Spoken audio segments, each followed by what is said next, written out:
ते मंडळी आमदारांना घेऊन जातात, नगरसेवकांना घेऊन जातात आणि तुम्ही पुण्यातल्या ग्रामीण भागातील लहान मुलांना थेट अमेरिकेत घेऊन गेलात, तेही नासा व्हिजिटला. हे कसं काय?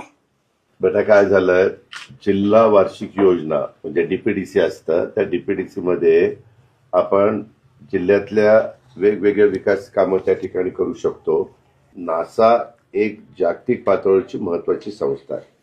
गोरगरिबांच्या मुलांना, हुशार मुलं, परंतु जिल्हा परिषदेच्या शाळेमध्ये शिकणारी आणि गोरगरिबांची ती मुलं काही परदेशामध्ये जाऊ शकत नाही, कारण लोकांची आर्थिक परिस्थिती त्यांच्या आई वडिलांची नसते. ह्या मुलांना जर लहानपणी त्यांचे जे बुद्धिमान आहेत त्यांचं सिलेक्शन आम्ही करतो आणि त्यांना पाठवतो. आता 25ची बॅच आपण पाठवलेली आहे आणि त्यांना तिथं गेल्यानंतर नासा म्हणजे काय, जगात काय चालतं, कशा पद्धतीनं चालतं, एक कॉन्फिडन्स त्यांना येतो. तो येण्याच्या करता आपण ते पाठवलं, असं आपण केलं.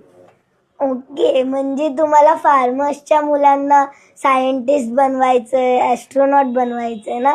नुसतं शेतकरी नाही, काही जण शेतकऱ्यांची मुलं असतात, काही जण ज्यांची शेती नाही पण मोलमजुरी करतात, पण त्यांची मुलं हुशार असतात.